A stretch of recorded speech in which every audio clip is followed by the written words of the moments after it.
Yeah, you know, I'm still going. I haven't slept yet. I feel, I feel, I feel it. I just got done with.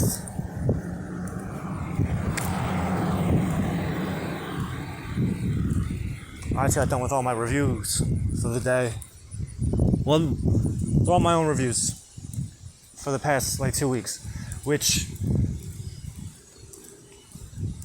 is dope. I mean, they're dope, but at the same time, it's like really intense because I have to look at like some serious personal growth and recognize how fucking far I've come in just a short amount of time. Which sounds nice. It sounds good, you know? Oh, yeah, look how far I came. But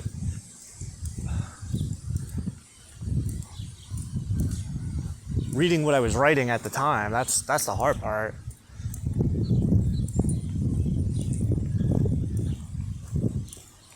Because you go back, I'm going back to that place where I was at, and I didn't like where I was at.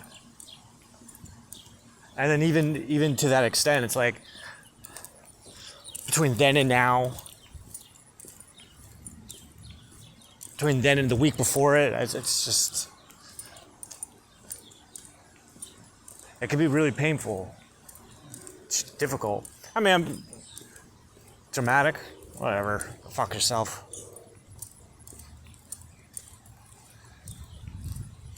Listen, I fucking quit my fucking job 6 years ago. I lost my family 6 years ago. I've been living at my mom's for the past 5.5 years. I haven't had a steady paycheck. I gotta repeat all this shit. We're on day. I'm on fucking day 55 that I haven't had money. Meanwhile, I don't like day 55 without money, some shit like that. And then 2 weeks of spreading out $40. And then 2 or 3 weeks before that with nothing. And now, mind you, I mean, what were you doing before that? From last October? Last September, I started collecting unemployment because of the fact that I was working with Hugo Boss for the previous 1.5 years. Well, technically, I started collecting in October or September. And then I also received, I had like 4 years worth of tax returns that, I had about 4 years worth of tax returns that I didn't do from 2018. From shit, man, it was really fucking 5 years. But I did, 2 of them in particular they had that COVID relief money to them. So I never cashed those in. So I had like a nice fucking payday. I had a nice fucking chunk of money come in. Because I was like $4,000. And then I had the unemployment, which was good for 6 months. Up until September, up until like the end of September, maybe the beginning of October, I had my lawsuit money from Hugo Boss, which was only like maybe like $1,500. But the point was that from August, because they paid me in August. On August 16th is when I got the first check, and then August 17th is when I got the second check. Well, technically, hold on. August 16th was when I got the second check. August 17th was when I got the third check. The first check I got back in April, or I'm sorry, in May. Because this had been a 4.5 month ordeal with that company. Because they they withheld about $500+ from one paycheck. And the story of how that money even came back in was pretty cool, because I did a month-long money ritual with a witch group, witch coven that I involve myself with sometimes, and it was on the final day of that money spell, of that money ritual, that the first check came in. But when the first check came in, that I had told them that I had shared about like 7 grievances that I had with the company, with monetarily related. This was April. This was the end of April last year. Oh, no. Yeah. April 2023. Going into May. It's Taurus season if you're familiar with the zodiac months.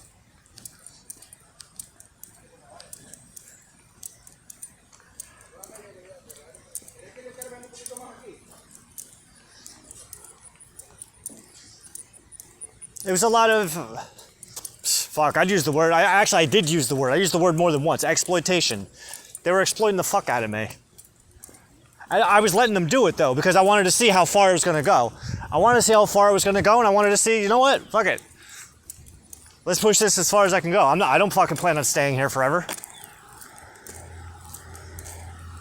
And one day they pushed me. They pushed me past my limit. It takes a lot for me to lose my cool. I like to believe that anyone that knows me, like, they can attest that if you see me lose my shit, that's not a good sign. Someone did something. Now, mind you, I fucking lost my shit on corporate, big time. I wasn't planning on, like I said, keeping my job. That wasn't the intention. But I'm gonna make sure you do not fucking forget me. That's for goddamn sure. I want you to have fucking nightmares about me. Especially after the shit that I just fucking went through. Absolutely fucking not. I don't like corporate people. I mean, I know it's the people, not the it's the position, not the people. I get that. Exactly. I wasn't taking it out on the people. I was taking it out on the position, which was like a fucking that was like a wet dream come true. And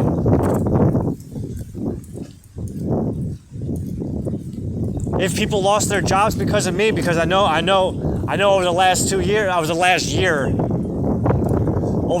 year, 2 of my contacts, they don't work there no more, and they were pretty high up for their position. You got one regional and you got one vice president. Hey, listen, I'm not saying it was all me, but if they got fired because of me, they fucking deserved it. Or if they had to resign.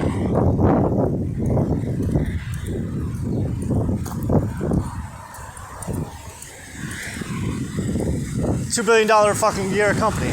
Because I ain't taking that shit. All the other employees, they may be little pussycats. They may sit around and take it up the ass. But you know what? That ain't me. Sorry. You got a really pissed off man witch. That's a fucking. And unfortunately for everybody else, I work for God, so God won't let me let this go. There's nothing I can do about it. Like, my boss is on my ass, so tough shit.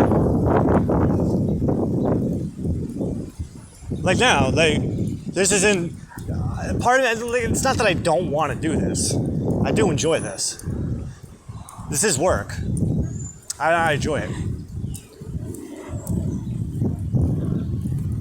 But the fucking the pain in the ass part is I don't get paid for this.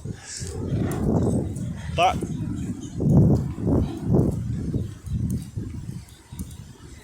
But the fun part about that is we can now say, like, we can ask Derek my favorite question. Would you be doing what you're doing if you weren't getting paid to be doing what you're doing? Like these guys over here. These guys are like digging holes and putting up signs and shit. They wouldn't be doing that shit. They don't want to be doing this shit. There's about 100 things that they would rather be fucking doing. They gotta get a paycheck. I don't roll like that no more. I gave that shit up in fucking 2018. So what were you doing with Hugo Boss? It was an experiment. I was doing an experiment. And not to mention, I was trying to build up my skills. The money was okay. It was fucking child's. Listen. At the peak of my career, I was making fucking like $1,100 a week. I was fine. After taxes.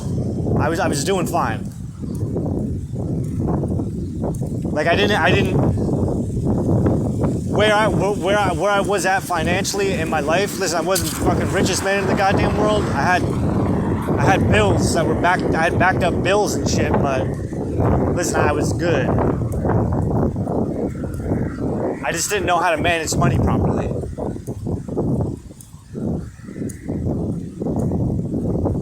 I thought I did. You know what? Don't even say that, because you did a fucking great job. You did a fucking amazing job. You were a master of coin. Like, everything that you did, you pulled yourself out of some shit. You always were able to pull yourself out of some shit. Like, there's no doubt about that. Like, if there was one motherfucker that I would trust with money, it would be you. That's for goddamn sure. You frugal ass motherfucker. Listen, I ain't frugal. It's not that I'm frugal. It's just that back then.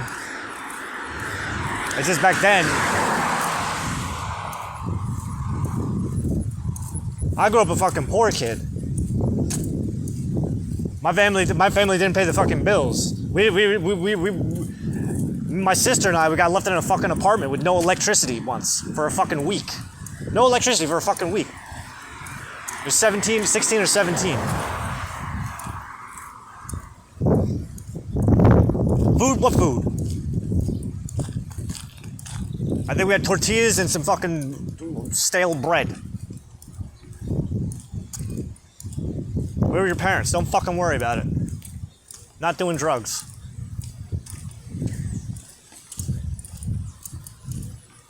Working.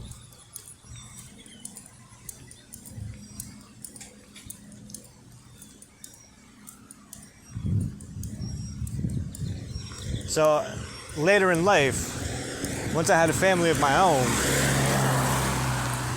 my biggest what's the thing? The one thing I wanted to make sure of most of all was that my son didn't have to fucking take a fucking bath in boiled creek water. And that he didn't have to worry about having the electricity turned off on him. But my relationship with money was all types of fucked up. You think my fucking relationship with money is fucked up? Now, my relationship with money right now, we're in separation mode. That's what we're doing right now. We might even be divorced. I don't know. God, Hashem, what's the status with the money? I ain't saying nothing. Yeah, you just sound like my fucking mother-in-law.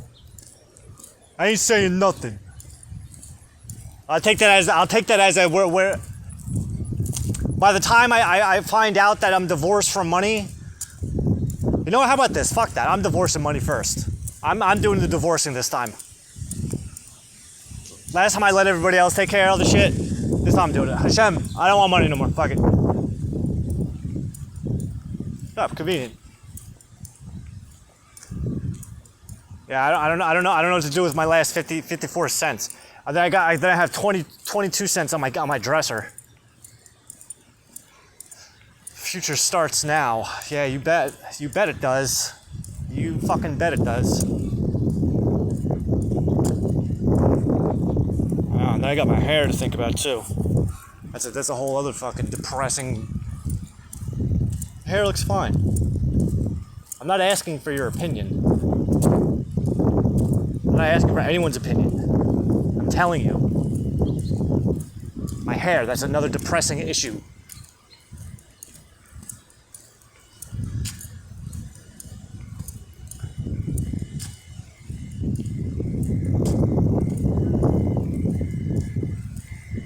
I don't know. Chad, I fucking trust you on this.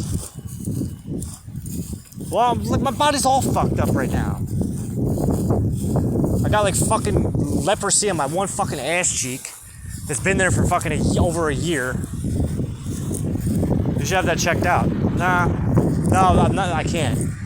I have to let it heal itself. That's just the way of it. It's it's divine retribution for some shit from the past. I know what this all is. This is for all the years that I gave God the finger. Yeah, just read Leviticus, read Numbers. Like we're gonna get into the plagues of Israel soon. When you defy God, he doesn't forget. And it's not that he wants to, it's more like, this is gonna hurt me more than it's gonna hurt you. I trust you. I know. I'm not gonna take anything personal either. It is what it is. I get it.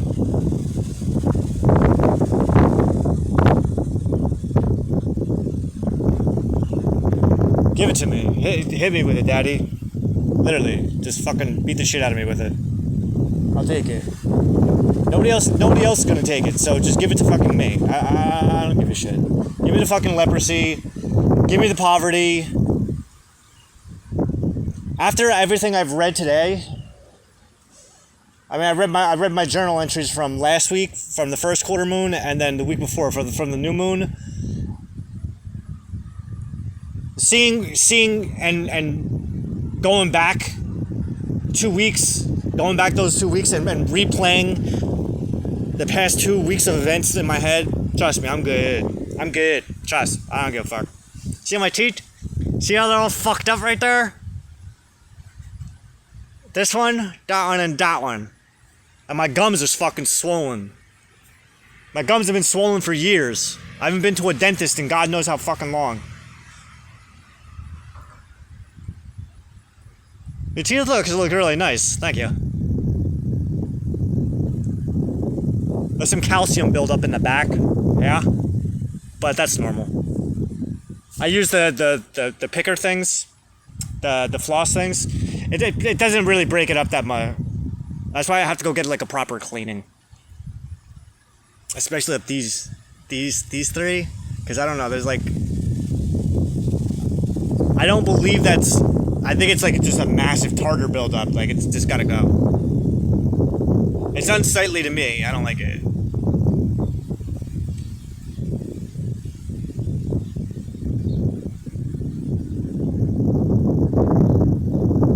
And I got this fucking thing on my head over here. I don't know what the fuck this is. Right there. Do you see it? It's like this red patch. It's from my fucking hair being so goddamn long. I don't normally keep my hair this long. I just haven't fucking had money to fucking get it cut. Now, normally I've been trying to grow it out, but it's dry and dead. My hair looks like fucking... It doesn't really, though. It's the ends. It probably just needs to be, like, taken care of. What I probably gotta start doing is stop going to a barber and go to a fucking salon. Have a fucking pretty lady fucking take care of my hair. Why do I keep on going to men? I don't like talking to you. I don't like men. No, I want a pretty girl, pretty lady to fucking wash my hair, give me fucking product, and ask me what I do so I can talk about myself. Because I love fucking talking about myself. Because ladies know more about hair than men do. That's my experience. You gotta... I don't give a shit about the fades and all this. I just need it to look nice. I don't even know what the fuck that means. Does that mean cutting it? Maybe. Look how fucking long it is. And it's just the top. Why'd you let it grow so long? I've been trying to grow it out for a while. I've been growing it out for a while. But now it's there, and I'm like, my idea was alright, so what happened was I noticed that my hair was starting to thin in the front.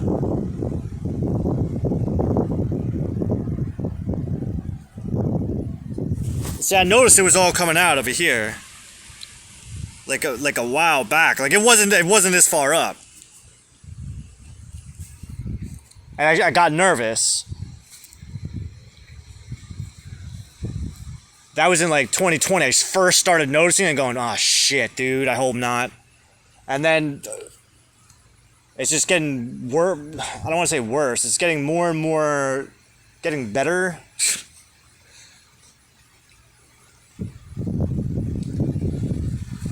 So the idea was I wanted to grow it out because I was going to get dreads. That's what I thought. Because I always wanted them. And now it's fine. My hair's finally that long. But now the fucked up thing is like in the front. Like I got all fucking frizzy dead hair up front that doesn't grow. Some of it's like this fucking long.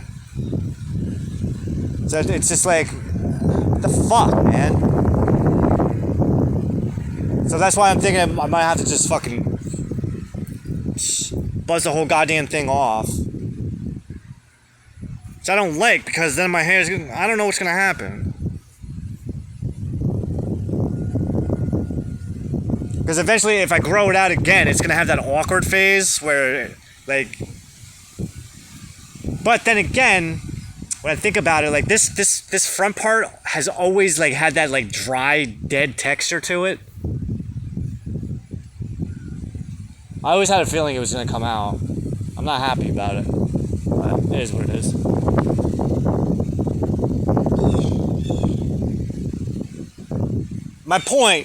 The point for the past fucking 20 minutes. There's 6 years of this. I've been at this for 6 years. What are you even doing? I have no idea. I can't even say I have no idea, because it's not that I don't have any idea. What do I always talk about? Follow my intuition to see where it leads me. That's what I did. 6 years of doing it.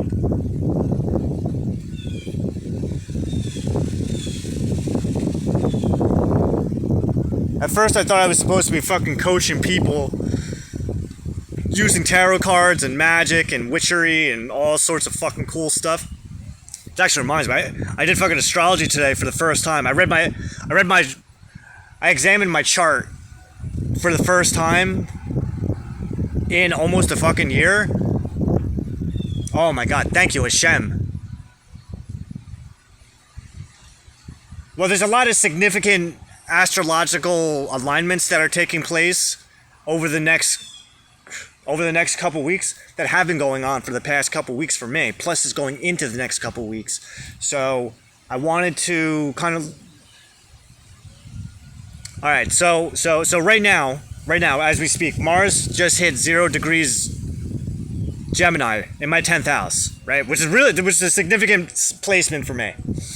So on August 20th, 2 days after my birthday, Mars is going to be at 20 degrees Gemini. Jupiter's going to be at 17 degrees Gemini. So Jupiter and Mars, they're going to be in a 3-degree conjunction in my 10th house in Gemini, which is your career house. That's a house of so the cusp of your 10th house, your midheaven, the MC. That's like think of it like your fate line. That's the future. That's like your divine purpose. That's where you're going. That's what God created you to do.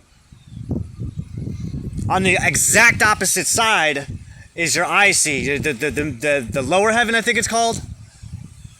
That's the IC. That's your past. That's where you came from. This is where you're going.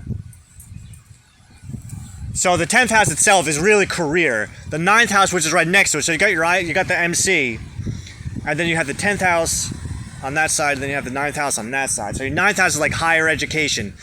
People usually equate that to like college and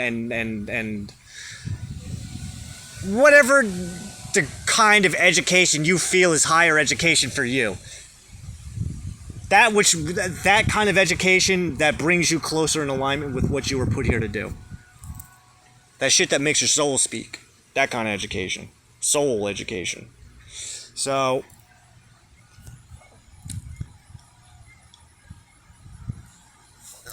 on my birthday, that's going to be happening. Now, what's cool about that, what has me excited about it, is last year I had this lady friend, and I used to help her with her chart.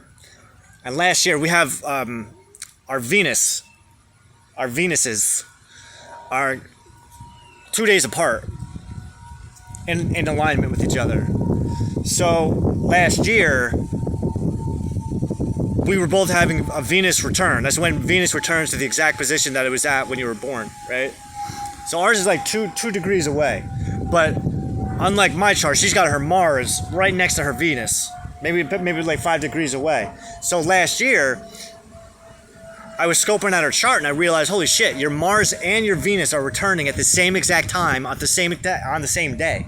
Which I've never fucking seen before. I've never even heard of something like that. Which is really fucking cool. It's an astrological anomaly that I'm just not familiar with.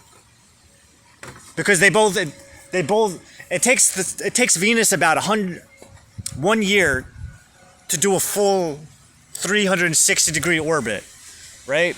It takes Mars about 1.5 to 2 years. So the fact that they were both fallen, she was having them both return at the same time on the same fucking day, that was like, what? I ain't seen nothing like that before.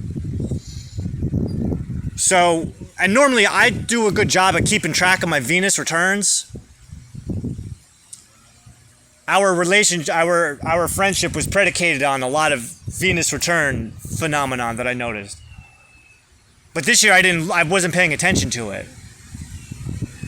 So, I don't know, so something clicked in my head today, like Hashem just kind of gave me the idea.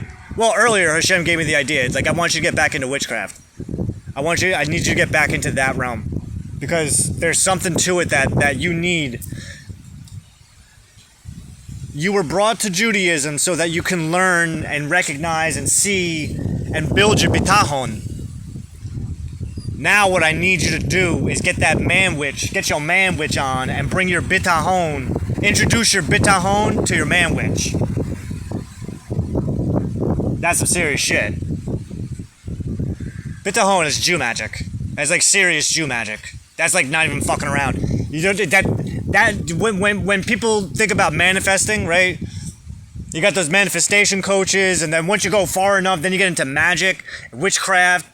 That's some heavy duty fucking manifestation. But bitachon, that's a whole different level. Bitachon is just like, God's got it. Don't even worry about it. I'm good. Sky Daddy got it. Heavenly Father and Hell Daddy, they got everything under control for me. I don't gotta take care of shit. But that's really tough to do. It's really tough to get into that space because you gotta like let go of all control. You literally gotta like let go of money. You gotta stop even trying to feed yourself. You just gotta let synchronicity. Literally, that's it. Synchronicity is everything. Because at that point, it's not synchronicity anymore. It's when synchronicity turns into God's hand.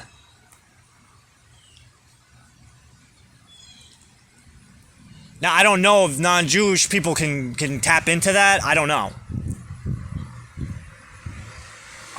Like, to be perfectly honest, I wasn't really entirely sure I was Jewish up until over this past year. That's when all of my experiences just kind of like culminated and I was like, holy shit, I really have been a Jew this whole time. Oh my God. This wasn't even a fucking joke. Like, we used to joke around about it. I used to half joke about it. My father used to make half jokes about being a descendant of Jesus. But now it's like, at this point, I'm like, fuck, shit. Daddy wasn't joking. This was serious shit. And I'm okay with it. I'm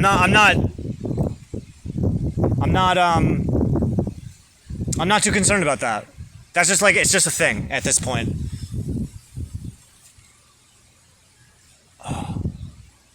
It helps me talk. It helps to talk about it though, because the more I talk about it, the more I take the power, the more I take the energy away from it. Who the fuck wants to talk about that? Well, how do you know that? Where's your proof? Exactly. See, I ain't got time for all that bullshit. You know where my proof is? Hashem. God has showed me everything I needed to see. That's all he knew. That's all. That's all.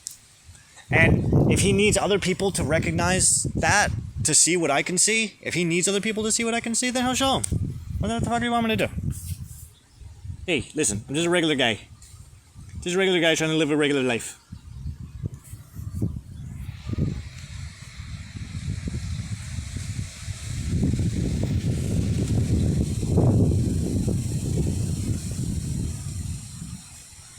Yeah, I'm sure tons of people fucking say the same thing, but I'm not worried about other people. I'm talking about myself. And, by the way, I don't know if you noticed, but I'm having a private conversation with myself, too. Nobody invited you. So you get all fucking judgy and shit. You can blow it out your ass.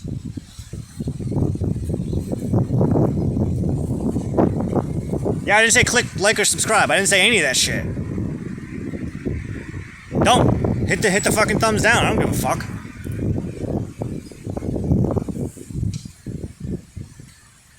Listen, trust me.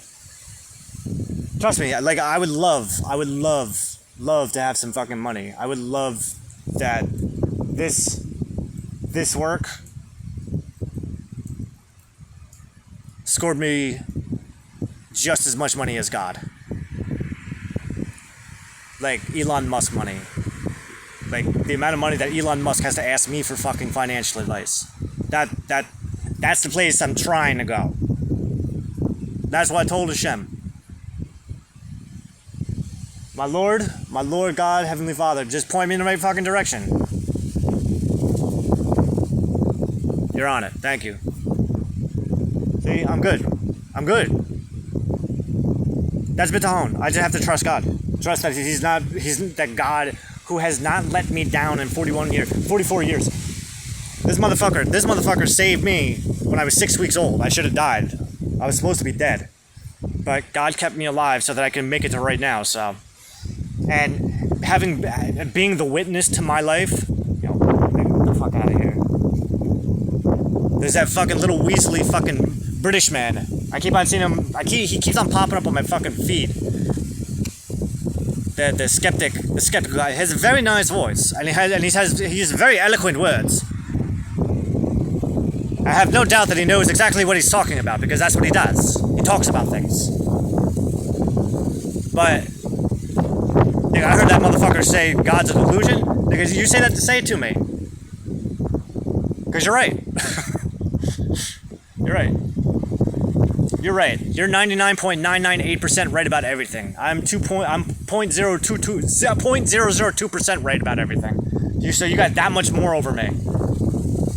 The only thing I'm right about is God. Everything else I'm wrong about. You're right about everything else. You know what? You want to be 100% right about everything? Fuck it. You got it, bruh. I'll be wrong about everything except for God. God told me it's impossible for me to be 100% wrong about everything, so I have to. Like, it's a cross I have to bear. Is that I cannot be any less than 0.002% wrong about everything that I don't want to be wrong about. So, I mean, we're kind of at a fucking standstill there.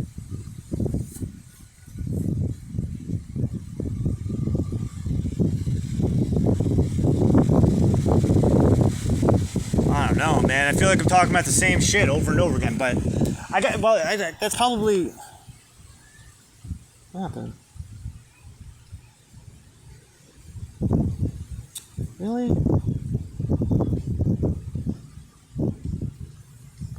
Something happened. Oh, did my fucking headphones die?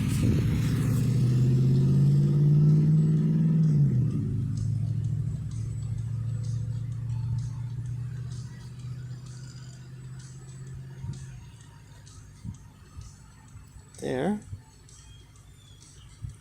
What happened?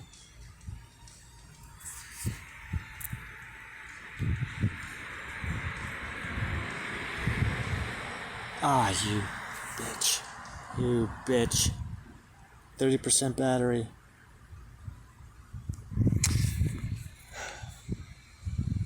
Yeah, there's something new to talk about. My headphones. I need a new headphones. Oh, you dog.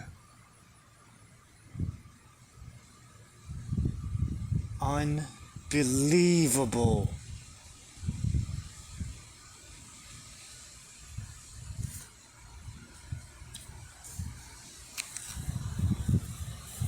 Yeah, whatever.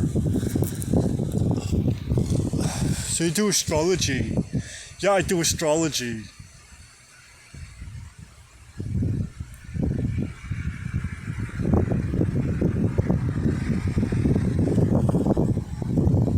I'm learning how to do it. I'm learning how to recognize it. You know, because it's not just something that you just do. It's something that you have to learn over time. And I've taken the last year off, so like when I was going over my chart before, watching my transit chart and kind of seeing the alignments that have been taking place over the last year plus the last 2.5 years. It's not for forecast. I don't forecast anything. I just look at what's going on and go, oh shit, I don't remember that day. That's the day that I did this, and this. Look at that. That's when that was happening there. Kind of putting 2 and 2 together in your head until things start to make sense. Because every little piece has a meaning. Every symbol, every sign, every degree, it all has a purpose that it plays into a bigger picture. So you gotta think of it like a painting. You gotta think of it like a movie, almost, like a play. All the planets are characters. What's the story that they're telling? What is the house that they're sitting in? What is the sign that they're sitting in? What does that sign mean? How does that sign affect them? What is the fucking house that's in that sign? What do you do in that house? What does that house represent? What kind of inner work? It's about inner work, inner reflection. Even and even to a degree, external reflection as well. You look for what fits, what sticks, what makes sense, and you throw away the fucking rest. Don't be all crazy. Don't be fucking trying to swim before you can even crawl. Well, I think that you can do that. Or be trying to fucking run a marathon before you can crawl. And you just look stupid. And you come off ignorant. See, every atheist in the world, right? Every atheist, I'll tell you, I don't believe God. Listen, I'm a Jew. I work for God. Literally, God is my boss. But I don't believe in the same God that you don't believe in. That's how I roll. And that's how every other rabbi rolls, too. Every other rabbi will tell you the same thing. I don't believe in the same God that you don't believe in. Then what God do you believe in? God, Hashem, the Lord, the Creator, the Master of the Universe, the One, the Most High, Allah, Yehovah, Hashem, Yadeh Vadeh. I think Ptah is another name of his. I think Ptah is the Egyptian form of his name. Right? Whatever. I don't feel like talking about that. What do you want to talk about? I don't know.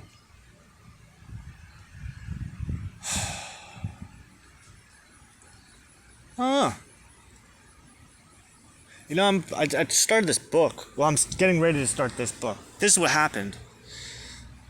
So I got a shit ton of books on here, on my phone. I just finished I Am Legend last night, which is really cool. I've never read it. I've wanted to read it for a really long time. But right now I'm kind of bouncing between things. There's the Tanakh on here, but that's my daily Torah study. I just finished I Am Legend. The Right Way to Do Wrong by Harry Houdini. That's a cool one. I'm not terribly far in it, but that's a really cool book. If you believe that you can appreciate essays written by Harry Houdini about his exploits, like it's pretty dope.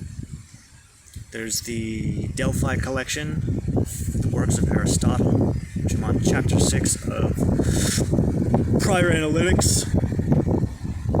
Again, if R belongs to some S and P to all S, P must belong to some R. This may be demonstrated in the same way as the preceding, and it is possible to demonstrate it also per impossibile, and by exposition, as in the former cases. But If one term is affirmative, the other negative, and if the affirmative is universal, the syllogism applies to whatever minor term is affirmative. For if R belongs to all S, but P does not belong to some R S, it is necessary that P does not belong to some R.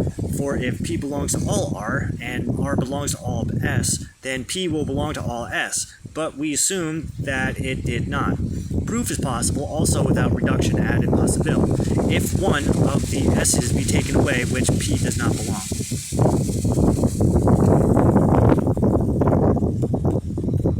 Mine, that's chapter 6. That's chapter 6. That'll make more sense if you work through all of categories, all of on interpretation in the first 5.5 chapters of prior analytics. There's the foundation novels. I always wanted to read these. Well, I like Asimov, and I just got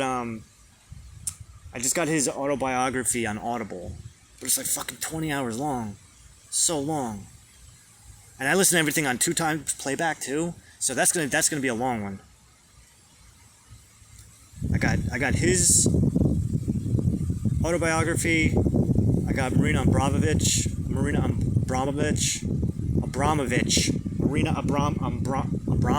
Oh, her autobiography read by the author. And then there was one more that I got. Oh, Fauci. I got the Fauci. Why did you get that one? Because I don't know. I don't care. I didn't want it. I really didn't want to get it. But when I saw it in the new releases, I had a credit in Audible. And I saw the new Fauci book. And I could hear every single person I know in my head going, why did you get the Fauci book? Oh my God, why'd you waste the money on that? And I was like, okay, this is the one I gotta get. Again, that's another one. It's like fucking 20 hours long. Come on, Fauci. What you doing, bruh? Read by the author. I like autobiographies. I have quite a few. This is the one that I'm about to start, which I'm so excited for because it's part of my training. The Malleus Maleficarum, the Hammer of the Witches. This is like the fucking guidebook for witch hunters back in during the witch hunts. It's written by the guys that were fucking torturing witches.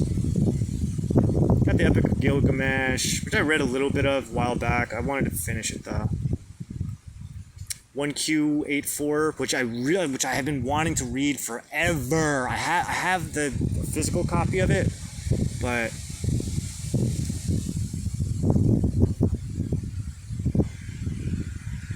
I have mountains of physical books that I haven't been touching. I get to them. Brave New World, which I'm excited to get back into. I've read that book a fucking million times. Three Body Problem, which I'm kind of excited for. Got the Stoic 6-pack. Got Dianetics, which is dope as hell. Dope. The Art of Money Getting by P.T. Barnum. P.T. Barnum of P.T. Barnum and Bailey Circus. Ringling Brothers and P.T. Barnum and Bailey. I got the works of Shakespeare. There's only a couple of things I want on that. I got the Holy Bible, which I read through the first 4 books. I'm on Acts. I think I'm on, what am I on? Acts 11. I just need to take a break. Code of Canon Law, 7 Tablets of Creation. Tao of Jeet Kune Do by Bruce Lee. War of the Worlds. Which, I said, the fucking first time I read that book, I've never finished it. I've been reading that book since I was fucking 12 years old. I've started and stopped this book about 5 or 6 times. I've never completed it. So annoying. 2001 Space Odyssey. I wanted to read that again. I finished it once a long time ago, but I want to get through that again. The Bhagavad Gita. I've never read it, but I want to. But I have to. I need to. It's part of my training. Handmaid's Tale. I wanted to read this. Fahrenheit 451. Never read it. This book I fucking love. Dr. Blood Money or How We Got Along After the Bomb by Philip K. Dick. I love Philip K. Dick. I love Dick. He's one of my favorite authors ever. The Complete Works of Josephus. This is a good one. Right now I'm on like the halfway through book 4 of Antiquities of the Jews. It's basically it's a retelling of, well, I don't want to say it's a retelling of the entire Jewish Bible because it's Jewish history, but the Jewish Bible is Jewish history. So got Charlotte's Web on there. I don't know, I was feeling called to that. I've never read it. Relentless by Tim Grover. I have absolutely no intention on reading this. The only reason I downloaded it was because I was working on Aristotle one day when the fucking doorbell rang by one of those door-to-door solicitors. And I was in my jammies, I had my headphones on. He's like, oh man, sorry to interrupt your game. A game? What the fuck you talking about, nigga? I'm in the fucking room goddamn studying Aristotle. You ever read fucking Aristotle before? And then we got on about books, and I was teaching him how to read Aristotle. Limitless by Jim Quick. I love Jim Quick. Jim Quick's. I've learned a lot of stuff from Jim Quick. There we go. The Blind Watchmaker. I tried reading this a little bit, but I had to take a break because I had a revelation right in the early beginnings where he was going to a debate, and he realized that the people debated, or at least one of the people debating for the Christians that were debating for the Bible weren't even Christian, or they didn't believe in God. And he was like, what? This doesn't make any sense. We got the Bible delusion, we got the selfish gene, we got the origin of species, which I tried reading. It's a little bit more than I was. It's a bit. Free Thinkers by Susan Jacoby, Free Will by Sam Harris, Lying by Sam Harris, The Fundamental Wisdom of the Middle Way, which one of my neighbors turned me on to. It's a book on Buddhism. Lying by Sam Harris, Protocols of the Learned Elders of Zion. Yo, you know what? They say that book is like one of the most anti-Semitic books ever. That was actually really informative. It was incredibly informative, and it made perfect sense. Like, I didn't see anything, because the Jews are trying to take over the world. Come on, man. What do you think Moshiach is doing? Who's Moshiach? The fucking Jewish Messiah. Part of fucking. What do you think? The Moshiach is coming to fucking reestablish the kingdom of Israel. What do you think? What do you think happens then?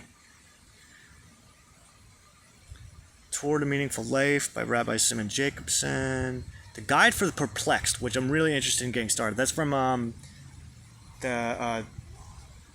Rambam. Moses Maimonides.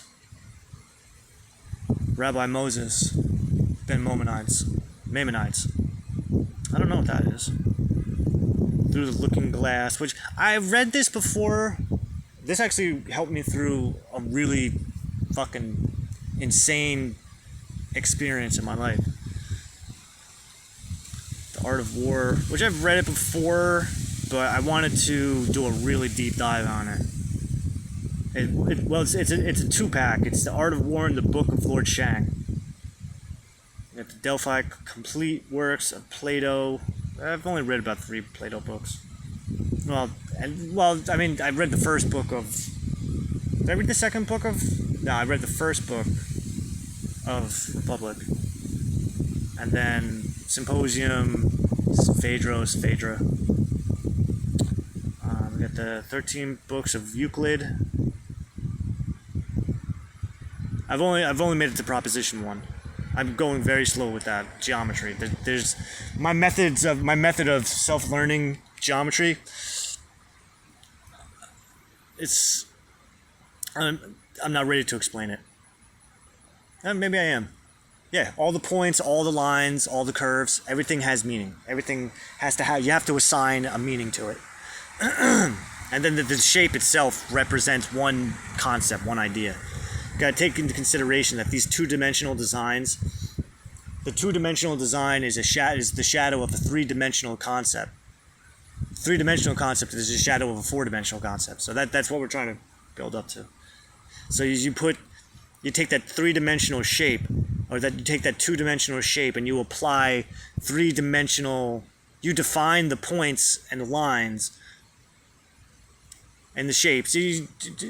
Everything gets a meaning. And you define the two-dimensional aspects with three-dimensional definitions to create a four-dimensional concept. Masnavi, Book 1 by Rumi, Rumi's poems. Universal 1 by Walter Russell, Mein Kampf by Adolf Hitler. That's a fucking good book, by the way. 54 Books of Apocrypha, another one. That's a good one. I'm working through the books of Maccabees. Almost done with the first book of Maccabees. There's 4 of them. And surprise, the book of Maccabees, it does have the origin of Hanukkah, which does not have a miracle in it. Sorry, folks. The miracle of Hanukkah does not exist in the book of Maccabees. We've got the Delphi Classics, the complete works of Hesiod. I don't know who he is. We'll get to him. Zodiac and Swastika. This is a fucking amazing book. I haven't finished it, but I did get pretty far. I think I finished about halfway through. So this guy, Wilhelm Wolff, he's the author of it. And he was an astrologer in Nazi Germany. Well, he was an astrologer before the Nazis took over. And once the Nazis started putting the Jews in the camps, they also were going after astrologers, mystical people. Well, Jews are mystical people. So I wouldn't be surprised if a lot of the astrologers and mystics were of Jewish or even Samaritan descent. What's that? Yes. There's the Communist Manifesto, which is good. I like it. I loved it. I love communism. I love it. Well, the thing I like about this book is, one, it's not as scary as you would imagine, because all it's doing is just laying a foundation. It's not telling you how to do it. It's actually pretty open-ended. That's what I took away from it, is like, here's the foundation, see what you can do with it. It's not like, this is A, B, C, D, E, F, G. This is the path that you have to go down to be a communist. But no, this is how I envision it. This is the very basics. These are the fundamentals. Go with it. All right. So Wilhelm Wolff, the Swastikas and Zodiac. So this book he wrote to combat what he was calling a hit piece on him. He had claimed that apparently there was a book by some other author who made the claim that he was Adolf Hitler's personal astrologer. And Wilhelm, he wrote this book to combat that claim, because he wasn't Adolf Hitler's astrologer. He didn't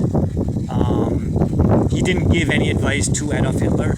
He gave the advice to... He did read Hitler's chart. He did, because he was Himmler's. He was Himmler's personal astrologer. But Himmler wasn't necessarily working for Hitler as much as perhaps Hitler thought he was. So Himmler was bringing Hitler's chart to Wilhelm, having him read it, having him give advice, but then that advice he was giving was not being utilized. And he wasn't necessarily given much of a choice as to his employment status. He was basically, this is what you're doing. But I'm familiar with some of the tactics, I'm familiar with some of his methodologies in terms of astrology. It's not an astrology book, per se. If you're an astrologer, you'll definitely be able to pick up some pointers, some tips, because he does like clairvoyant cases. That's what gave him a reputation in Germany at the time, was that he was doing a lot of case work,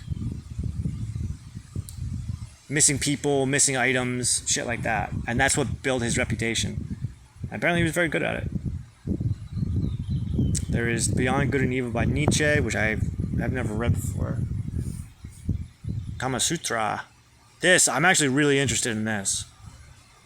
Not so much for the sex part, but for the masculine-feminine relationship.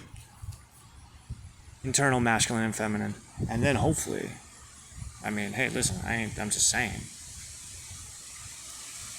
You gotta do the internal before you get the external. It's the wave. This is the way. The Book of Five Rings by Musashi Miyamoto. Now this, I fucking love this book. I've never actually read it. I've listened to the audiobook. So here's how it works, is the five rings are the five elemental swords. The Five Rings, this book, is actually the introductory course for dragon magic. If you are going to take your craft and attempt to gain the favor and or attention of dragons, this is a must. It's required reading. But the five swords are the five elemental swords. Now you can take that in a couple of different ways. That this is an actual sword fighting book, and I'm not saying that it's not, but I am a veteran of tarot cards, and everybody knows that tarot cards, the swords, they represent the element of air, which is the mind. So the five elemental swords are the five elements of air. So it's the fire element of air, the earth element of air, the water element of air, the air element of air, and the divine element of air. Divine aspect of air. Fire aspect of air, water aspect of air aspect of air, earth aspect of air, and the divine aspect of air. It's different faculties of the mind. It's really intense. Fucking amazing. Help you cut through a lot of fucking scary bullshit. Bushido, Spirit of the Samurai. That's a cool one. I've read that one once. That's by Inazo Nitobi. Yeah.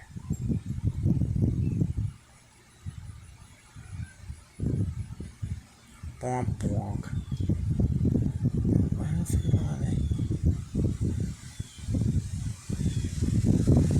If you like samurai philosophy, it's a badass book.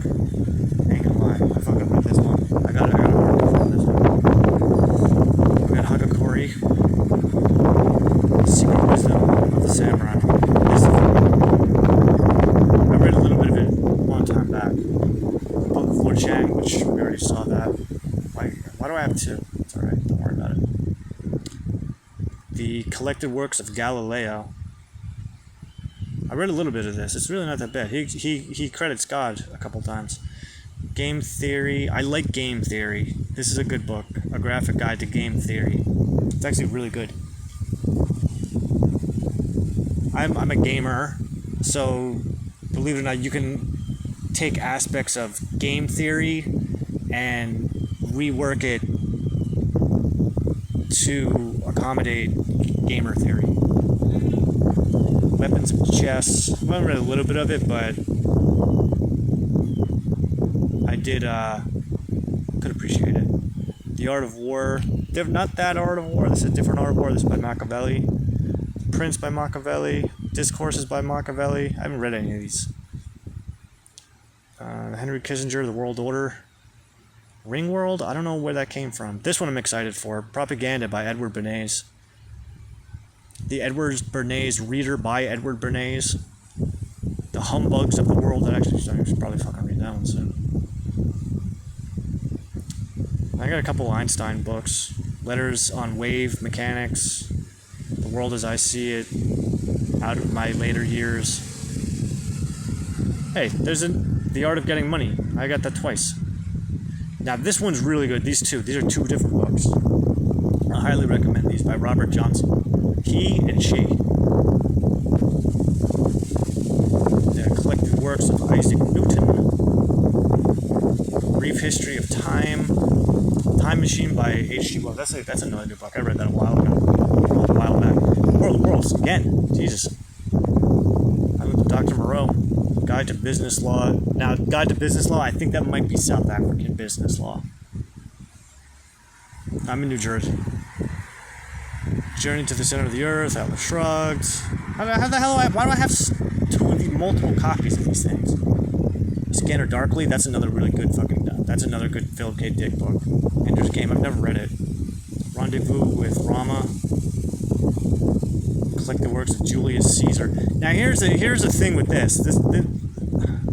So I got the collected works of Julius Caesar, and then right next to it I got the Gaelic and Civil War by Julius Caesar. Both of those books are in the collected works, but then there's like 2 or 3 other books in the collected works that they're not even sure if it's even Julius Caesar. Julius Caesar by Shakespeare. Shadow and Claw by Gene Wolfe. I have been trying my damnedest to read this book for so long. The Dying Sun series, I believe it's called.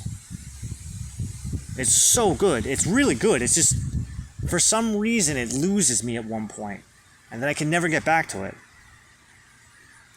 Dan Simmons, The Hyperion Cantos. Again, fucking amazing book. I started the first one, and it was really good. Like, I want to read it. But something always happens. I think it's just the timing's wrong. La Vita Nova, by The New Life, by Dante Alighieri. This is really good. I highly recommend this one. Asimov, The Complete Robot. I've read a couple robot books by him. The Key to Solomon by Milo Duquette. He's a good writer. He's good. If you're into the occult, he's a hell of a fucking writer.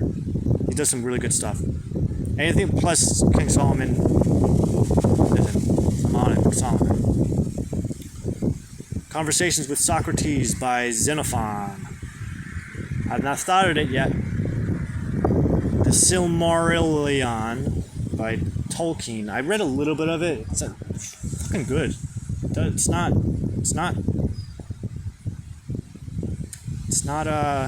something I would discount, especially from a mystical perspective. It's got interesting insights. 13 books of Euclid, Volume 2, Books 3 through 9.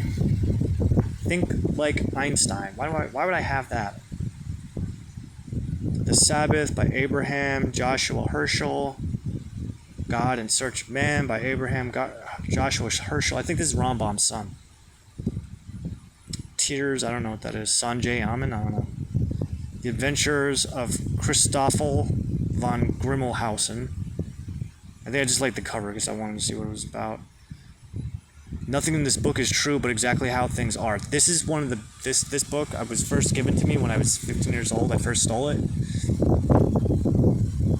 It was amazing. Yeah, I mean it's like, hey, you gotta have an open mind for this, but you can handle it. Something in this book is true, which I believe is the sequel. Emerald Tablets. Euclid's 13 Elements, book 10 through 13, volume 3. The Republic by Plato. Clement of Alexandria, The Complete Works, Biography of Satan, The Apologies, Study Bible, Musical Theory of Existence, Hearing the Music of the Spheres, The Golden Verses. Is this a campaign? The Campaign of Alexander. Oh, yeah. I have a thing for Alexander the Great. The Life of Alexander by Plutarch. The Campaigns of Alexander by Arrian. Parallel Lives by Plutarch, which is like a side-by-side comparison of Alexander the Great and Julius Caesar. We got the Iliad and the Odyssey. I've read a little bit of it. The Persian Expedition, which is something by Xenophon. This is something I'm really excited to read, because the Persian Expedition is like the war journal of a Greek mercenary who's fighting along with Alexander's army to conquer Persia. Now, I believe it's King Cyrus that they're conquering. And the interesting thing about King Cyrus is, from my understanding of Jewish history, from the Jewish perspective, King Cyrus is the son of Queen Esther. from the Book of Esther. I have On Christ, On Christ, the Antichrist, I guess that's what it is. The Hippolytus. Oh man, I hate when people fucking stop for me.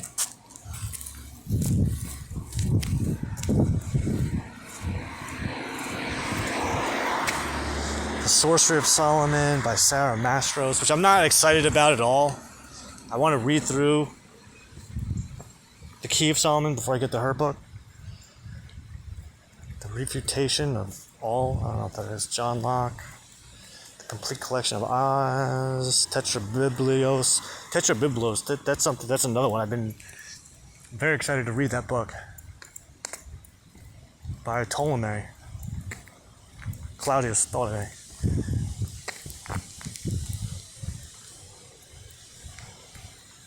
Well, astrology. Well, it's not the type of astrology that people think of when they think of astrology today. It ain't that. I'll tell you that right now. Morals and Dogma by Albert Pike. I read a little bit of that. And then the complete works of Philo of Alexandria. So that's my phone library. Now if we go back to my room, I got a shit ton more books. How am I going to find the time to read all these books?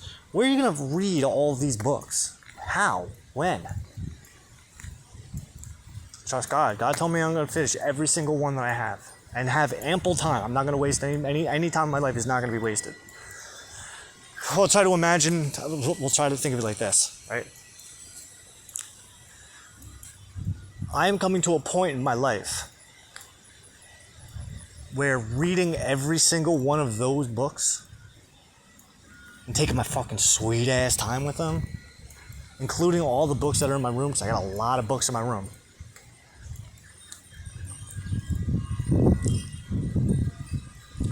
That spending the majority of my time doing, and plus there's other things I want to do too, like make music. So I have other things I want to do besides world domination. I mean, that's just. I'm also, I believe, and I've seen this before more than once, is that a lot of the things that I'm doing and working on, they're so advanced, they're so far ahead, that they seem backwards.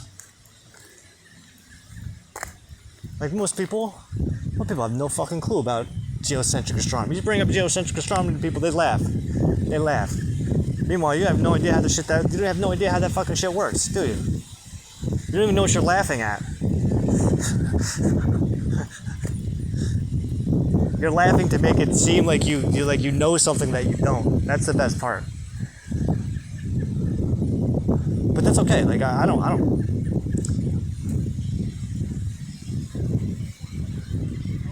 God taught me how to use that stuff. God's been teaching me how to use those things, so that I can use them. Fuck it. I don't give a shit if I gotta fucking share it or not.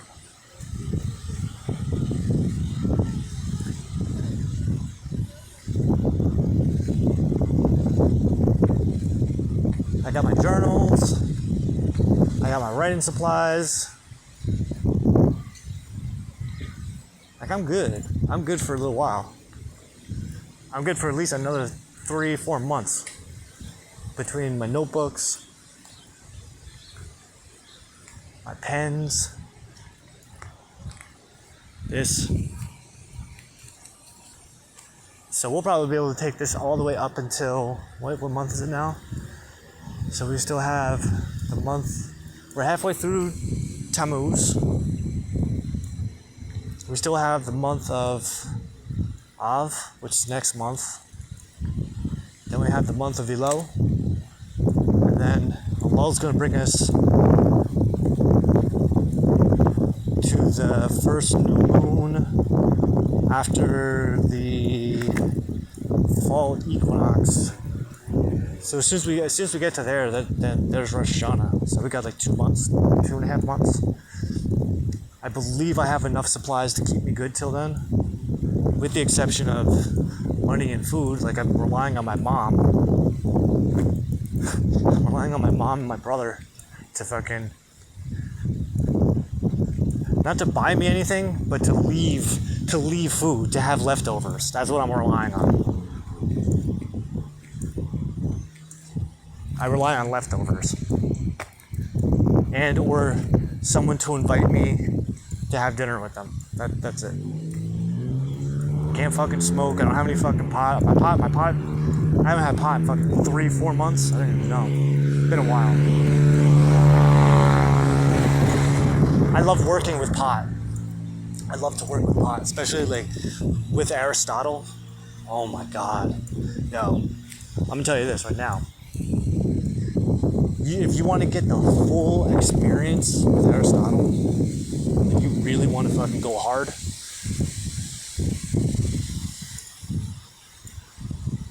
categories for one. Categories is like that's like a drug. I literally get high just from. I get high off of categories. Like my brain has orgasms when I read it. Would you fucking smoke some pot? You eat a gummy or two? My boy. You ain't never coming back the same. Well, whatever little fucking monkey human you thought you were, an uninvolved little fucking uninvolved chimp. I bring it to a whole nother fucking level, another fucking universe. I'm over exaggerating a little bit, but it is good, especially when you mix it with pot.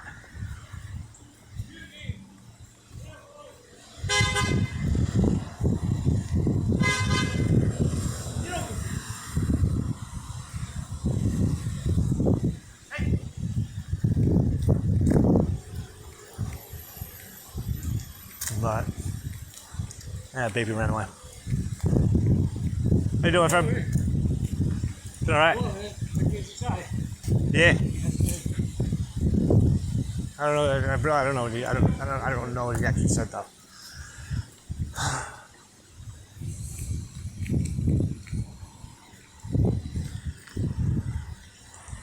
It is fun though. I do fucking love it. I love Aristotle on pot. But you know what I really love on pot too is Jewish mysticism. Oh my god, Jewish philosophy, Hasidic philosophy, not just fucking Jewish philosophy, Hasidic philosophy. Shar HaBitahon, the gate of trust. You fucking read the gate of trust with some marijuana. Oh my friend, your relationship with God will never be the same again. Nor will God's relationship with you. That's the most important one. You gotta remember. God doesn't exist in your reality. You exist in God's. Take that egoic shit and cram it right up your ass. Yeah, well, why doesn't God talk to you? Because you're a fucking arrogant punk. That's why. It's alright, I used to be the same way. Well, God doesn't do this. God didn't give me a pony. So, God can't be real.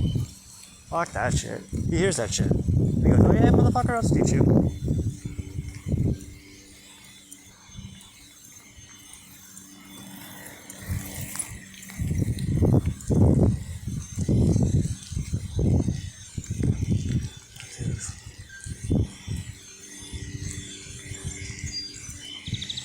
Facts though.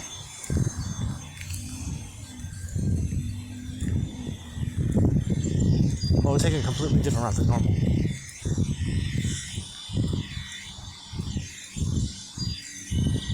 This is my typical route. I just haven't come this way in a really long time.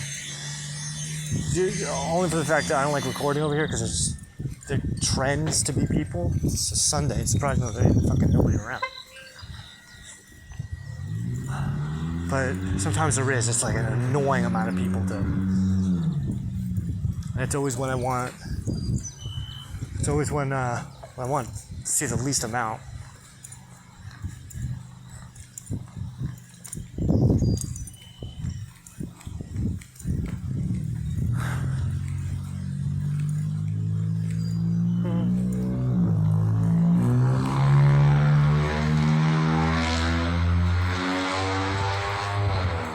So you write. What do you write? I free rate. Depends on what's going on. So basically, right now, my focus. I mean, today's a little bit different because it is a lunar Sabbath. I have 2 Sabbaths. There's a solar Sabbath and then there's a lunar Sabbath. Shabbat. Listen, I recognize Shabbat. I observe Shabbat. But Shabbat, I do an 8th day Shabbos. Shabbos. I do an 8th day Shabbos. So the 8th day of the week is the first day of the following week.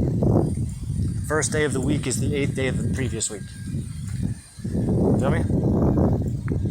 So I follow a different time chart where I think predominantly people will conclude that either Monday or Sunday is the first day of the week. Some people would go Monday's the first day of the week. Some people say Friday. Sunday's the first day of the week. Saturday's the first day of the week for me. It's a little bit hard to. It's a little bit tough to differentiate because of the fact that I don't really have too much to gauge it by because I don't take days off. That's not true. So Friday's my Sabbath. So the 7th day that's how the Sabbath works. In the Bible, 7th day is the Sabbath. Not supposed to be doing any work. And realistically, I don't. But it's difficult. Try to imagine taking a day and just not doing anything. Not picking up your phone. I don't have a TV. So it's not like I can fuck around with that. And I stay in my room all the time. The only thing I can do is come outside. But I listen to music all day. Sometimes on Sabbath I won't listen to music. Sometimes, it depends. There's some days where I wake up and I'm just like so fucking drained. Because although I may not be physically active during a week, I am like jamming out a lot of writing because I'm writing all day. I'm either writing my journals or I'm writing on Facebook or I'm doing these recordings. And trust me, like this takes a lot. But maybe not as much as you would think. I say that a lot, but at the same time, this is the second one I made today.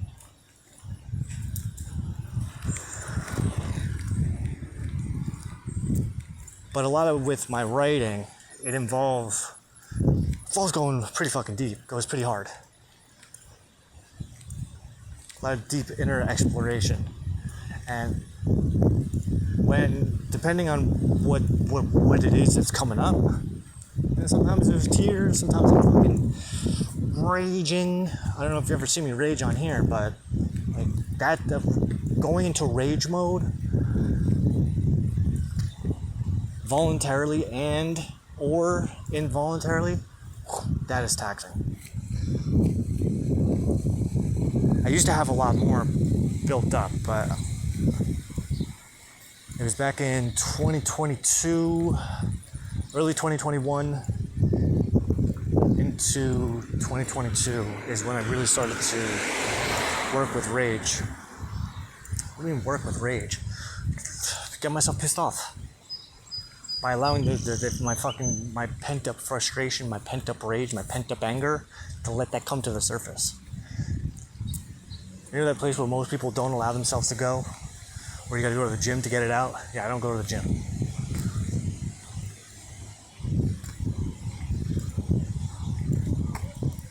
I have techniques I picked up. Believe it or not, Star Wars fucking helped. Specifically, I'll even tell you the books. Hey, Hey. Path of Destruction, Darth Bane, Path of Destruction. That's got some amazing tips in there. Practical tips, too.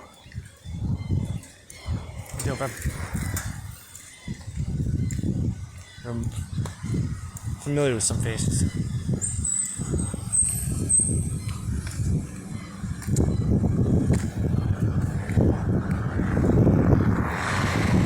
Darth Plagueis. That's another really good one. Those are probably the two best ones. Even the second Path of Destruction book, I forget the name of it. The second Darth Bane book also has some good shit in there. But that one takes a little bit extra work because it's more. It's up to the reader. It's up to you to recognize the allegorical qualities, the metaphorical, allegorical relationships between a lot of the things that are going on, and how it relates back to you and to your world around you. Which isn't impossible. It's not impossible. That's the point. If it was impossible, then it wouldn't work at all. But that's the idea, is like you gotta go into these things and figure it out on your own. What the hell does that mean to you? And that's how I work with the Bible too. I have one of those minds. I'm very visual. And when I read something, I'm not just reading it, I'm fucking experiencing it. Like, I'm feeling it. I'm feeling what these people are going through. I'm seeing it, their lives. I'm seeing my life reflected in what it is that I'm reading. Like, one of the things with when I first started reading Genesis, it took a little while before we get up to Abraham. Like, I had to sit through those opening parts, which, to be honest, like, I don't have too much to relate to there. But once we get to Abraham, that's where I can relate to a lot of the supernatural phenomenon that he experiences, which, ironically, do you want to say ironically? I mean, we could say ironically, like, those are the parts that, for me, personally, those are the ones that it's like, alright, yep, yeah, I get it. Because, to me, when I first read it, I only just read it last year. I was seeing my life reflected back at me through Abraham's experiences. And not necessarily to the exactitude, but enough that I can relate and go, fuck, I know exactly what this dude's going through right now. And even to the extent that when God's literally talking to him, and God is making promises to him, and God is telling him, just trust me, I have been there. Oh my God. I don't know, I have to imagine that everyone, to one degree or another, has had that voice, that inner voice that says, trust me, just trust me.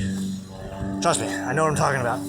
You don't know where the fucking voice comes from. And it's like, you even have to ask yourself. I know, like, I've been there, like, where it's, I have to ask myself, did that just fucking happen? Did that seriously just fucking happen?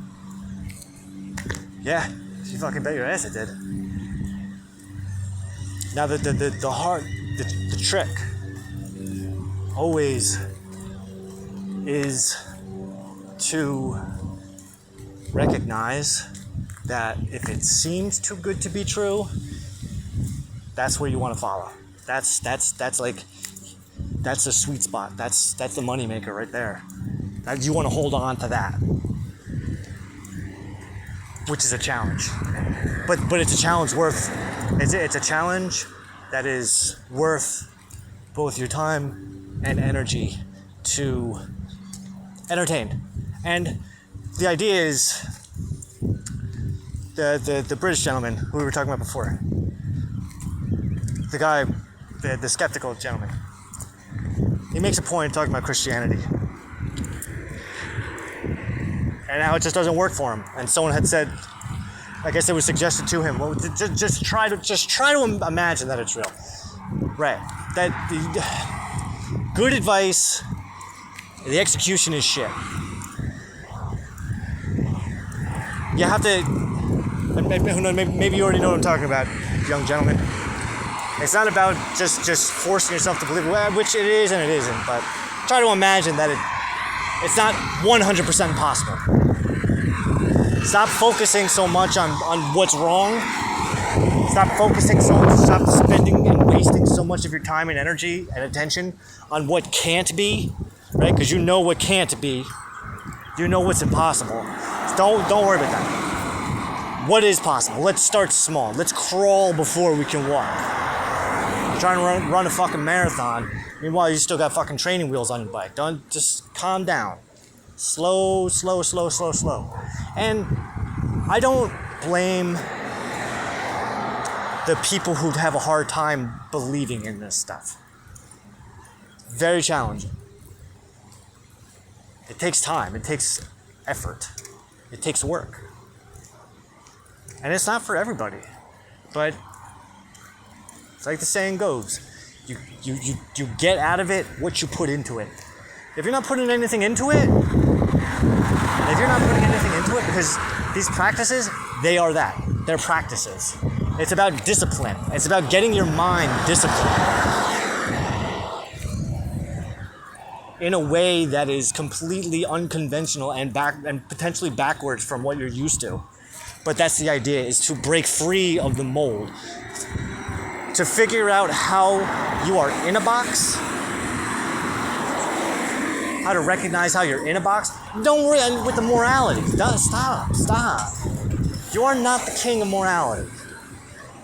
Your morals are based on what somebody tells you. Believe that. Believe that. How much life experience do you really have? That's another big part of it too. I mean, there's some rabbis who suggest that you're not ready for Torah until you're at least in your 40s. You are Moshe.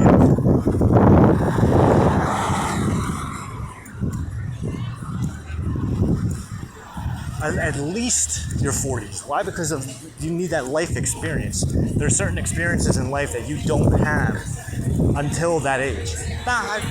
What does that mean? I don't fucking know. It means something different for everybody. Walk by the ice cream. I got some trash ice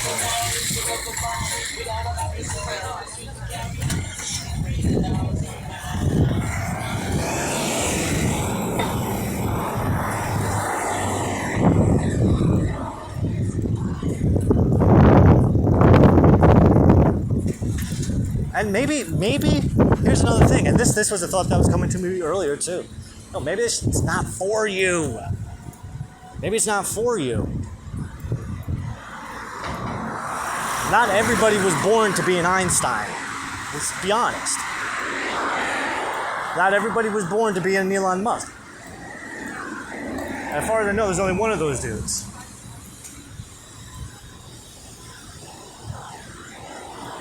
Maybe that's just not what you were called to do. Me, I'm called to it. Like, I am through and through, from the beginning, this is what I was supposed to be doing. When God saved me, when God saved my life, when God allowed me, medical science, yeah, of course. But that medical science is predicated on the environment, on the atmosphere that God had nurtured over the past 6,000 years since Adam and Eve. And that's what 6,000 years is, by the way. It's not the 6,000 years. The earth isn't 6,000 years old. Don't listen to a Christian. And based on what I saw this dude talking about with Ben Shapiro, don't listen to all the Jews either, because that's not the Jew that I would have recommended that you have a conversation with.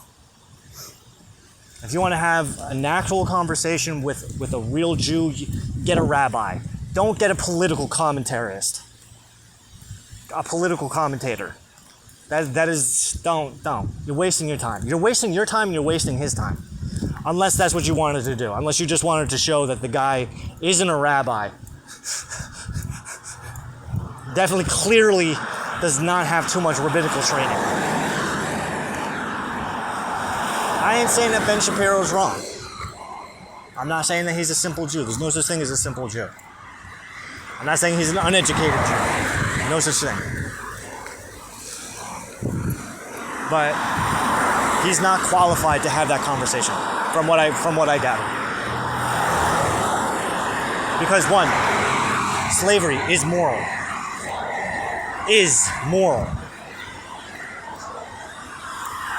Now there's a myth that the United States abolished all forms of slavery. Now, I don't know, somebody can correct me if I'm wrong, but as far as I'm aware, the 13th Amendment does not abolish absolutely all forms of slavery. My understanding is that slavery in the United States is still allowed as a form of punishment. It's just not practiced. And what about voluntary slavery? There are people that choose to be slaves. I saw you guys picking out the Hebrew slaves. If one acquires a Hebrew slave, if an Israelite acquires a Hebrew slave. Right. Now, if you keep on reading back in Leviticus, I want to say, it's right around the Jubilee dates, when we're learning about the Jubilees and the sabbatical years.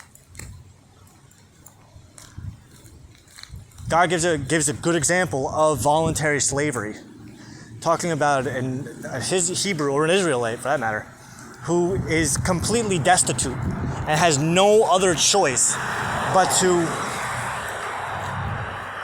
offer himself up in service as a slave.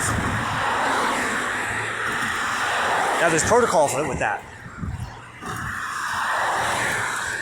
Obviously, we have the slave rules for if an Israelite acquires a Hebrew slave, but God actually gets into, well, what if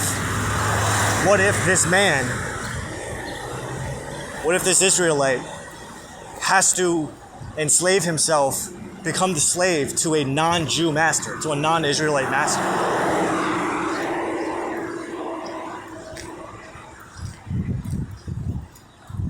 Well, if he plays his cards right, he'll do that as close to a Jubilee year as possible. So the Jubilee years, they work in 50-year cycles. We work in 50-year cycles. Technically, they're 49-year cycles. The first year of the next cycle is the 50th year of the previous cycle. Just like the 8th day of the week is the first day of the following week.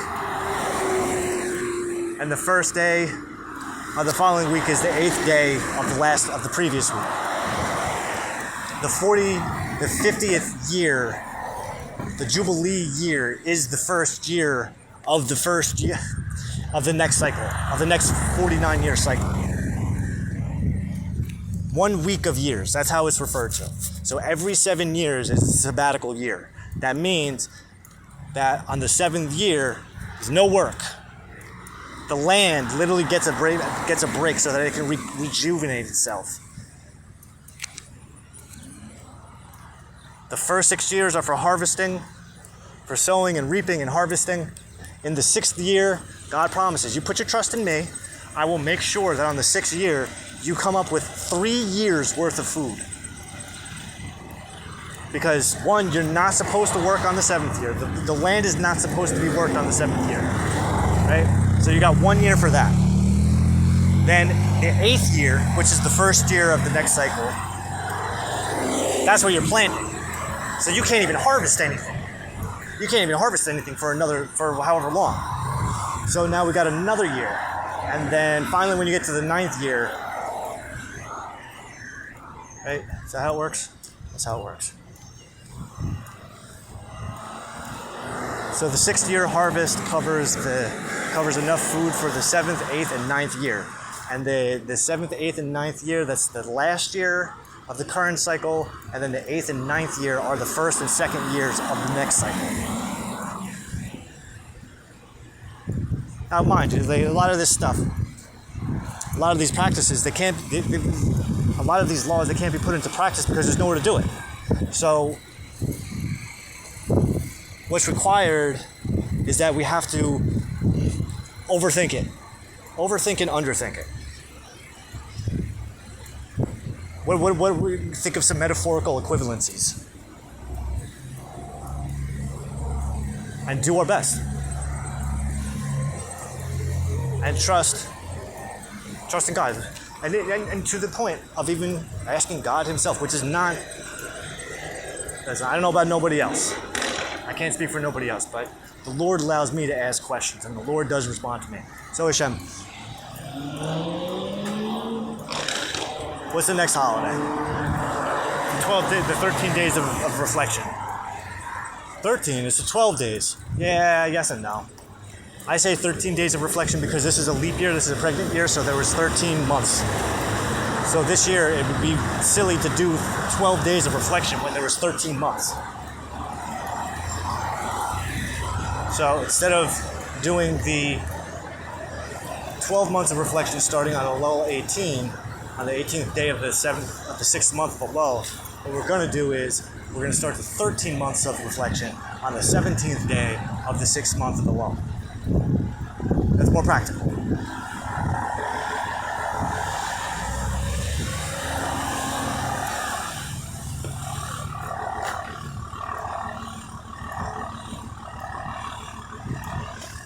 Lunar cycles, yeah. Do I use the lunar months? Of course I do.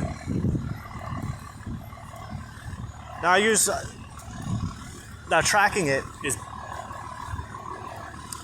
I use Chabad.org right now. There's a couple resources I use for tracking the lunar cycle. So I don't really need to, I have three reliable sources. I have a lunar phase calendar that I found online that keeps track of the lunar cycles over the course of a month in the zodiac signs that they're taking place in. Every single day. And I have the Chabad.org calendar system, which is perfect. Then we have, I also use Astromatrix on my phone because I do practice and I do read astrology, which is geocentric astronomy. When is astrology not astrology? When it's astronomy.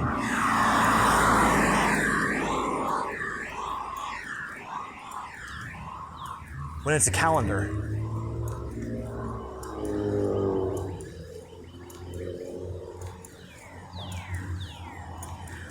Yeah, I know how to do all those things because I spent the past 6 years learning how to do them because I wanted to see how they work.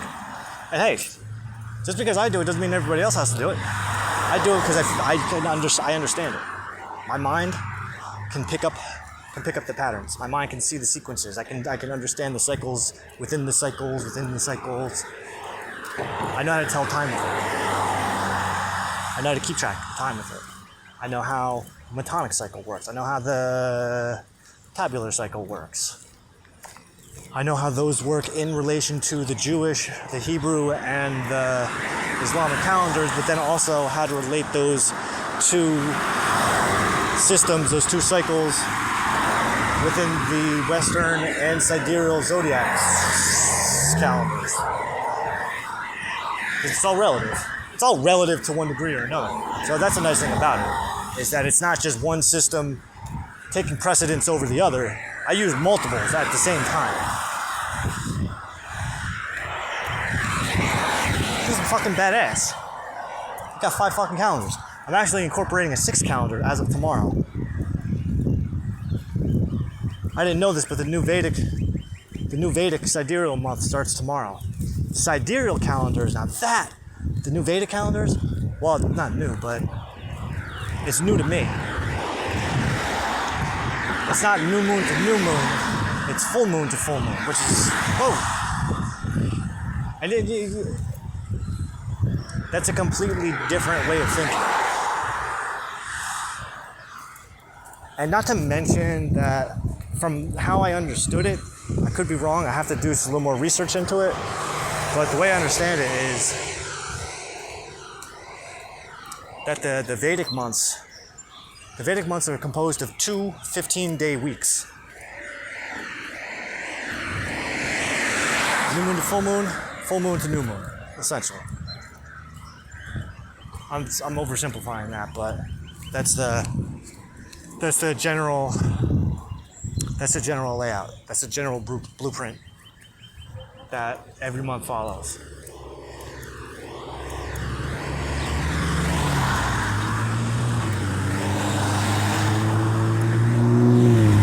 On top of that, you do have the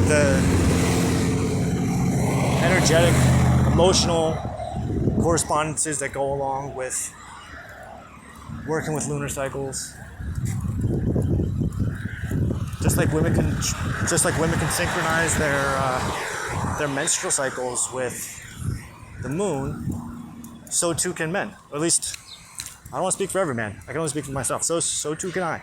So I know when my my peaks and valleys are coming in. What if it's just all psychological? Well, it's funny you say that, because one of the qualities of the moon is that it is said to govern over the subconscious. So that's perfect.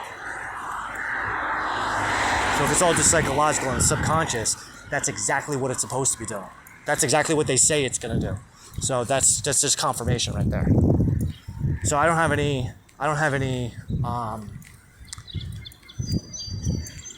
I don't need to contradict that. I don't need to conflict that. I don't need to fight that. I can just say, yeah, absolutely. That's exactly how it works. You're right. Now the hard part is actually getting synchronized with it. How do you synchronize with it? Pay attention to it. Be observant of it. Be mindful of it. I write every single day. I journal every single day. And each day begins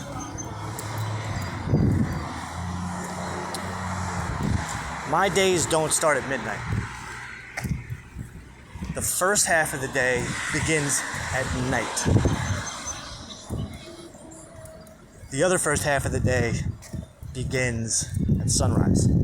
Well, sunset and sunrise. So one day, start to imagine if there's 2 days in one.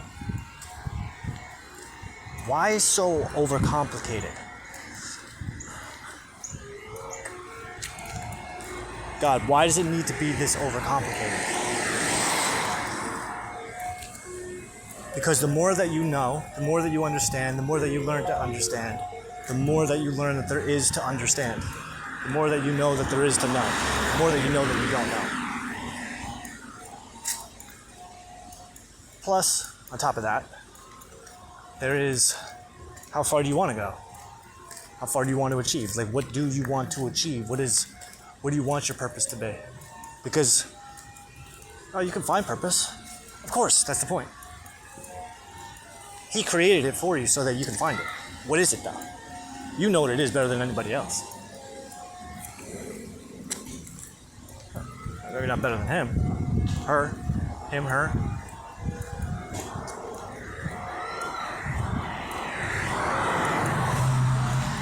Think of God like a teacher.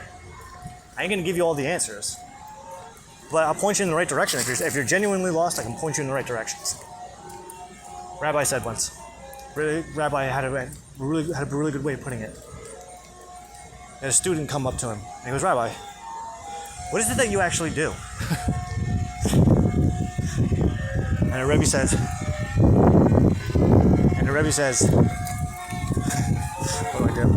what do I do? I help people turn the lights on. When people are lost in the dark, when people are stuck in the room, they're trying to find the light switch, I help them put the light switch on. I don't put the light switch on for them, I help them find it though.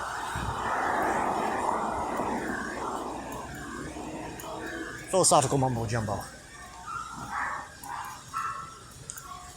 But in terms of logic and reason, there's more than enough to be found. If you look for it. It's not there if you don't look for it. It's not there if you poo-poo it.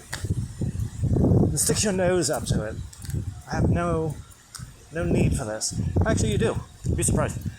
Are we familiar with shadow work? Shadow integration. Working with the shadow self. That may or may not be a popular idea with some people, but for some others it is. To integrate the darkness within yourself, to recognize those darker aspects of the psyche that live within you, because you're not free from it just because you want to be, or you tell yourself that you're better than. You're not better than shit. You're equal to the shit. Everyone that you look down on, that's your equal. Every single person that you poo-poo at, every single person that you're more of that is more immoral than you are, that's your equal. They're just a reflection of who you are on the inside. You can take that however the fuck you want. I don't give a fuck.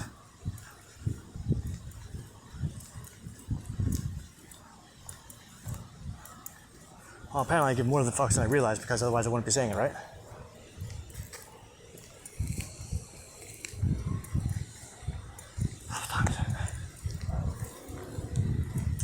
It's 5:48.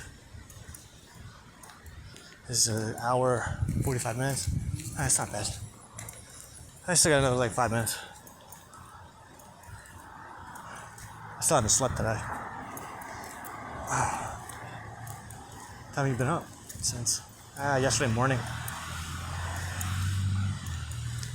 Why'd you stay up? Because I was reading I Am Legend. And I drank a cup of coffee. I finished a cup of coffee that had been sitting there since this time yesterday. Drank it at midnight. Wasn't expecting it to be as strong as it was. Normally, apparently I drink lighter coffee than that. And as soon as I drank it, I had this urge. I wanted to read a couple chapters of I Am Legend because I was more than halfway through the book. But then next thing I know, I'm looking at the page count. I'm like, dude, you're right there. You're right there. So I just blew right through it. I didn't blow right through it, but I finished it. Jew vampires. My biggest takeaway from I Am Legend.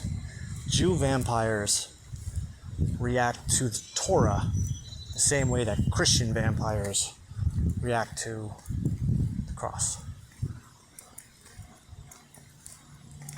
This fucking lady. It's so weird. That was in the book. I wasn't expecting that one. But mind you, the book was written back in the 1950s. Was that a moral thing to say? As a Jewish man? If his version of reality was correct, I'd say, yeah, why not?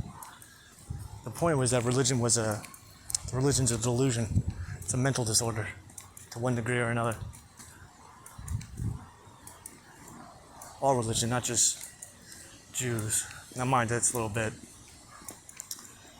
close to home, but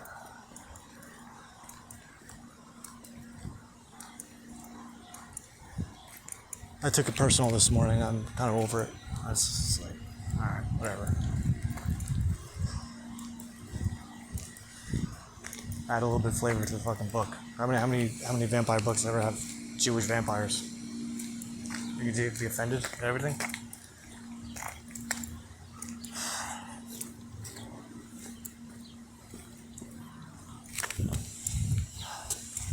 Goodness. What time is it?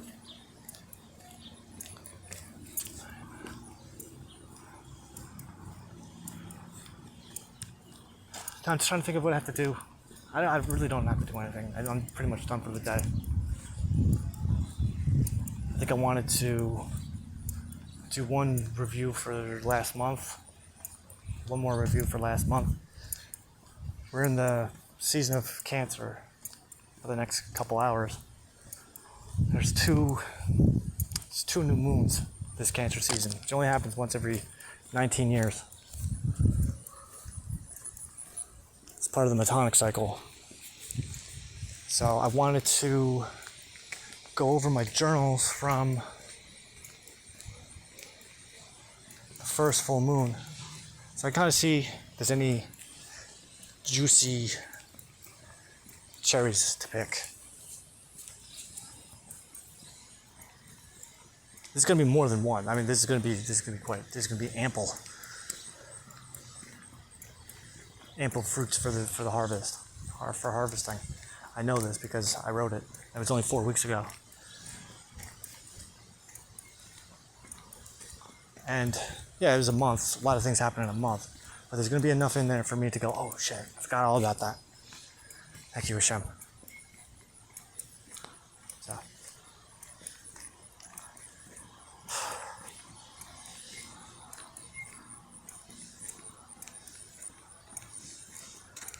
Alright, I'm walking up to the house. An hour, 50 minutes. Not bad. Not bad. Alright, I'll wrap this up. Thank you, Hashem. Thank you for giving me the extra strength to chug this one out. Churn this one out. This is fucking garbage. Come on, man.